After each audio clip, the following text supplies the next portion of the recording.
Sebelum masuk ke bagian penjelasan langkah-langkah dan analisisnya, saya akan menjelaskan terlebih dahulu latar belakang dari penelitian yang ada di dalam tugas ini, supaya alurnya lebih jelas dan mudah dipahami. Dalam penelitian ilmiah, terutama di bidang teknik industri dan sains terapan, perencanaan eksperimen memiliki peran yang sangat penting. Banyak fenomena yang kita amati dalam proses industri maupun penelitian laboratorium sebenarnya dipengaruhi oleh berbagai faktor secara bersamaan. Kalau kita tidak menggunakan desain eksperimen yang tepat, maka hasil penelitian kita bias atau menyesatkan. Bisa saja kita menyimpulkan suatu perlakuan berpengaruh, padahal sebenarnya hasil dipengaruhi oleh faktor lingkungan, kondisi hari, ataupun variabel yang tidak kita kendalikan. Design of Experiments atau DOE digunakan untuk menghasilkan data yang akurat, terukur, dan dapat dipertanggungjawabkan secara statistik. Dalam tugas ini terdapat 2 contoh studi kasus yang menggambarkan pentingnya perencanaan eksperimen. Contoh yang pertama adalah penelitian tentang perbandingan 3 jenis larutan pencuci yang digunakan untuk menghambat pertumbuhan bakteri pada wadah susu berkapasitas 5 galon. Sekilas terlihat sederhana, namun ternyata ada tantangan yang cukup besar. Kapasitas laboratorium hanya memungkinkan 3 percobaan dilakukan setiap hari, dan kondisi hari bisa berbeda-beda, seperti perubahan suhu, kelembapan, atau kondisi kerja teknisi laboratorium. Perbedaan-perbedaan ini dapat memengaruhi hasil, sehingga hari menjadi sumber variabilitas yang tidak bisa diabaikan. Untuk mengatasi hal tersebut, peneliti menggunakan rancangan Randomized Complete Block Design atau RCBD dengan hari sebagai blok. Dengan menjadikan hari sebagai faktor pengendali, penelitian memastikan bahwa variasi yang muncul karena perubahan kondisi harian tidak mengganggu penilaian terhadap efektivitas larutan pencuci. Hasil analisis ANOVA kemudian menunjukkan bahwa baik larutan pencuci maupun harian pengujian memiliki pengaruh yang signifikan terhadap pertumbuhan bakteri. Artinya, RCBD berhasil digunakan untuk mengendalikan variabilitas dan hasil yang diperoleh benar-benar mencerminkan perbedaan antar perlakuan. Uji lanjut Fishers LSD juga menunjukkan bahwa beberapa larutan pencuci memang berbeda nyata satu sama lain dalam efektivitasnya. Contoh penelitian kedua berasal dari bidang kesehatan, yaitu mengenai penggunaan Pulsing Electromagnetic Field atau PMF untuk mengurangi penurunan densitas mineral tulang pada pasien yang mengalami imobilisasi lengan bawah setelah fraktur atau operasi. Setelah gips dilepas, penurunan kepadatan tulang biasanya masih berlanjut, sehingga terapi seperti PMF diuji sebagai metode non-invasif untuk membantu proses penyembuhan. Penelitian ini menggunakan desain eksperimen yang sangat ketat, yaitu randomized, double-blind, dan sham-controlled dengan 4 kelompok perlakuan yang berbeda. Analisis dilakukan menggunakan one-way ANOVA untuk melihat apakah durasi penggunaan PMF memberikan pengaruh signifikan terhadap penurunan BMD. Hasilnya menunjukkan bahwa tidak ada perbedaan yang signifikan antar kelompok perlakuan, termasuk dengan kelompok sham. Analisis residual juga menunjukkan bahwa model statistik yang digunakan valid sehingga kesimpulan penelitian dapat dipercaya.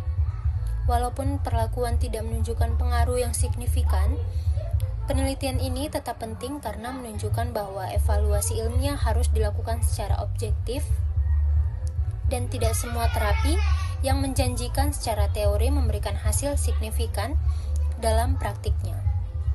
Secara keseluruhan, kedua studi ini memberikan gambaran bahwa perencanaan eksperimen adalah bagian yang sangat penting dalam proses penelitian. Dengan menggunakan desain seperti RCBD maupun ANOVA, penelitian dapat mengendalikan variabilitas, meminimalkan bias, dan memastikan bahwa kesimpulan yang diambil benar-benar didukung oleh data yang valid yang dapat dipertanggungjawabkan. Pada video kali ini, saya akan menjelaskan langkah-langkah analisis data menggunakan software Minitab untuk dua studi kasus pada mata kuliah perencanaan eksperimen, yaitu soal 49 dan 310.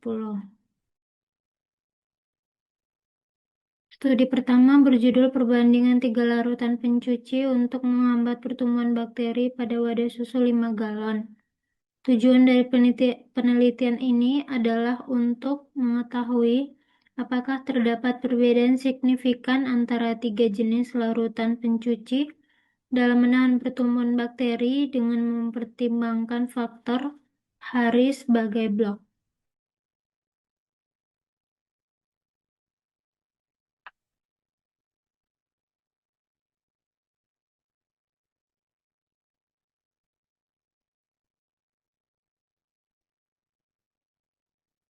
Langkah-langkah analisis di Minitab untuk studi kasus yang pertama yaitu kita membuka Minitab, lalu pada worksheet kosong buat 3 kolom dengan nama C1 response, C2 solution, C3 day. Lalu kita memasukkan data. Di sini saya sudah memasukkan datanya. Setelah data dimasukkan, pilih menu start, kemudian ANOVA, General Linear Model, dan Fit General Linear Model. Masukkan variabel respons dengan respons, faktor, solution day, lalu klik OK untuk menjalankan analisis.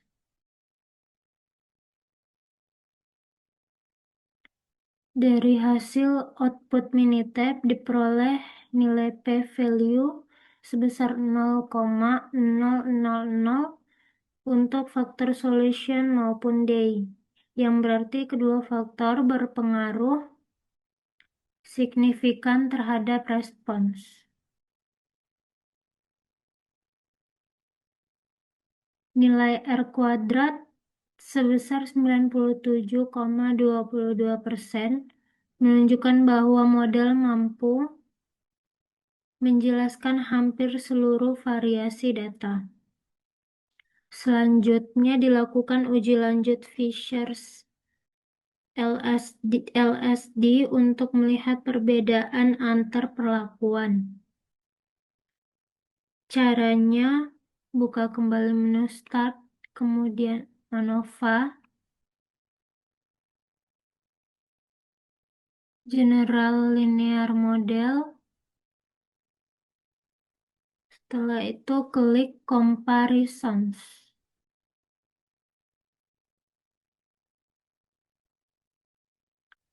Pilih metode Fishers LSD, lalu centang faktor solution dan day. Lalu klik OK. Hasilnya menunjukkan adanya perbedaan signifikan antar level faktor dengan nilai F dan P-value.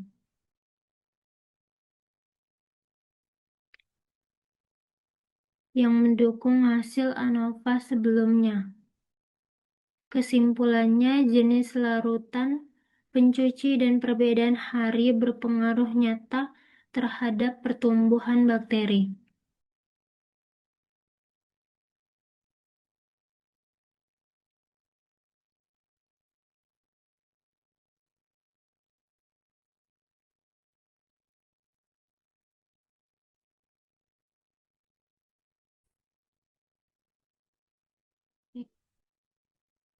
Saya lanjutkan dengan soal berikutnya atau soal yang kedua.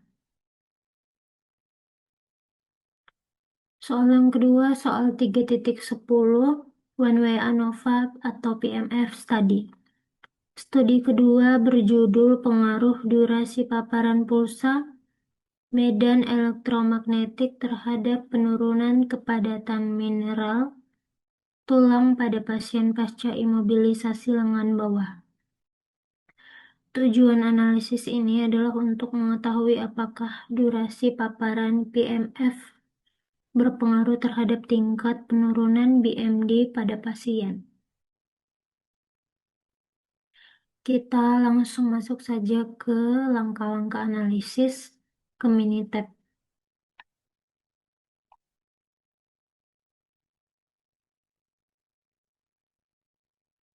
Berikut langkah-langkah analisis pada Minitab. Yang pertama, kita buka Minitab dan memasukkan data ke worksheet dengan kolom C1 BMD loss, C2 group. Lalu masukkan data berikut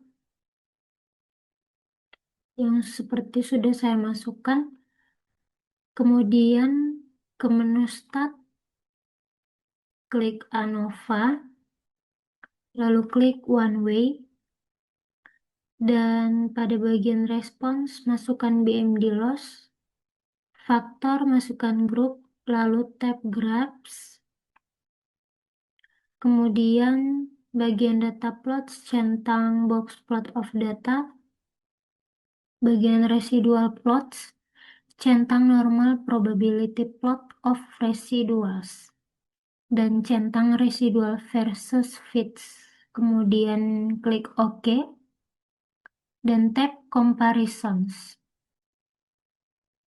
Bagian Comparisons Procedure Assuming Equal Variance centang 2K, dan bagian Result centang Interval Plot for Difference of Means dan centang Grouping Information. Klik OK. Dari hasil output diperoleh nilai F sama dengan 1,30 dan p-value sama dengan 0,281 lebih besar dari 0,05. Artinya tidak terdapat perbedaan signifikan pada nilai BMD loss antar kelompok durasi paparan PMF.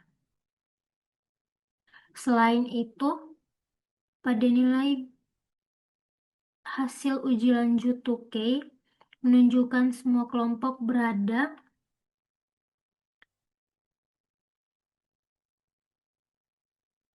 dalam grup huruf yang sama, yang berarti tidak ada perbedaan signifikan antar perlakuan. Grafik residual juga menunjukkan bahwa asumsi normalitas dan homogenitas varians terpenuhi sehingga model yang digunakan valid. Kesimpulannya, durasi paparan PMF tidak memberikan pengaruh signifikan terhadap penurunan BMD. Demikianlah penjelasan mengenai langkah-langkah analisis Minitab untuk 2 studi kasus pada mata kuliah perencanaan eksperimen. Melalui software Minitab, proses analisis data dapat dilakukan dengan lebih cepat, akurat, dan mudah untuk diinterpretasikan. Sekian dari saya. Terima kasih atas perhatiannya.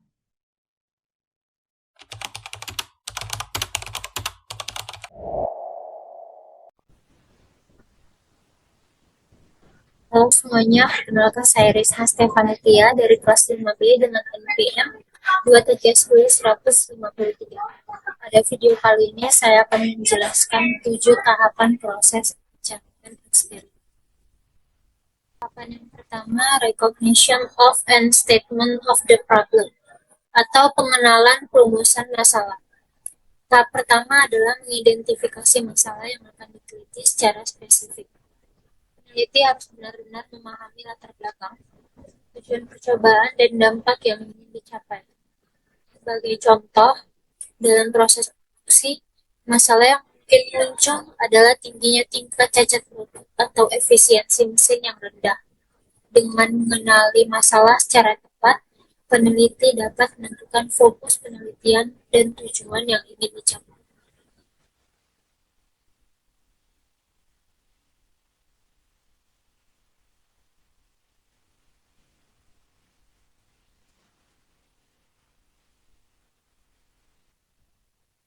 Tahapan yang kedua ada selection of the response variable atau pemilihan variabel respon.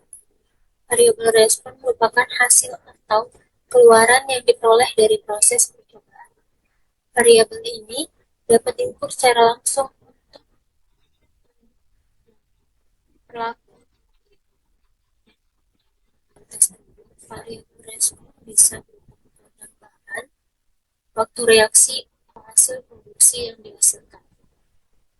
Pemilihan variabel respon sangat penting agar hasil penelitian sesuai dengan tujuan awal percobaan.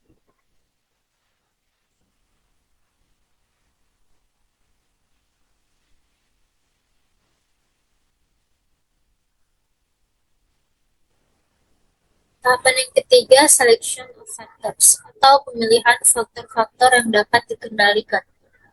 Faktor merupakan variabel input yang dapat diatur oleh peneliti, seperti suhu, tekanan, atau waktu proses. Setiap faktor diletakkan pada level tertentu agar dapat diketahui pengaruhnya terhadap variabel respon.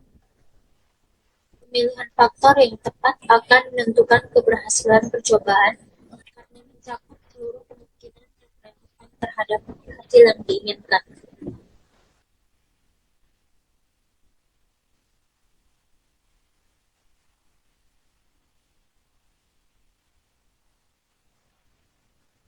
Tahapan yang keempat, choice of experimental design atau pemilihan rancangan percobaan. Rancangan percobaan menentukan bagaimana faktor-faktor diuji untuk memperoleh data yang efisien dan valid. Contohnya, menggunakan desain faktorial, randomized block design, atau completely randomized design. Pemilihan desain yang tepat membantu peneliti dalam serta memastikan bahwa faktor yang percobaan. Tahap ini menjadi dasar penting dalam menentukan keandalan data yang diperoleh.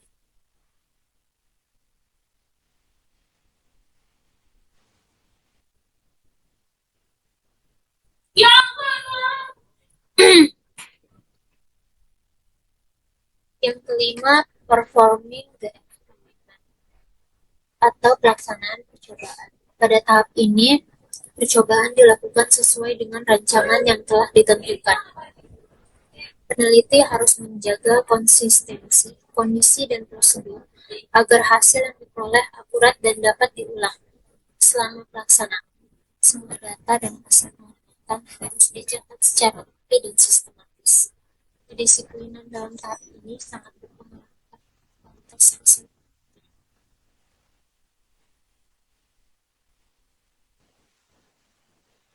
Kemudian tahap yang keenam, statistical analysis of the data atau analisis statistik terhadap data yang diperoleh.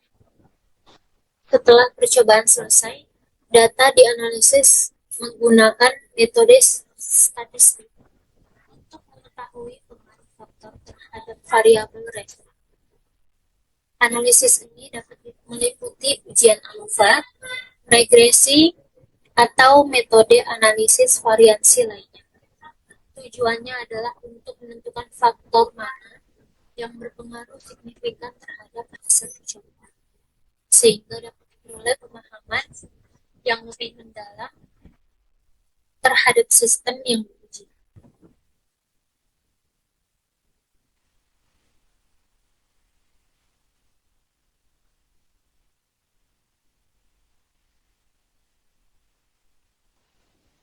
Kemudian, tahapan yang terakhir pada conclusions dan recommendation atau kesimpulan dan rekomendasi. Tahap terakhir adalah menarik simpang reservasi analisis yang telah dilakukan, meneliti, menentukan faktor terbaik yang memberikan hasil paling optimal, serta memberikan rekomendasi untuk penerapan praktis atau penelitian lanjutan. Kesimpulan yang dibuat harus didukung oleh data yang valid dan analisis yang objektif agar hasil penelitian dapat dipercaya.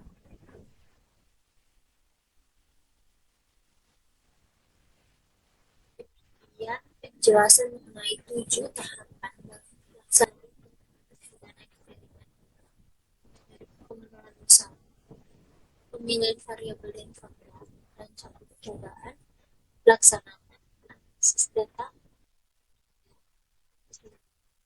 Semoga penjelasan ini dapat membantu dalam memahami proses eksperimen secara sistematis dan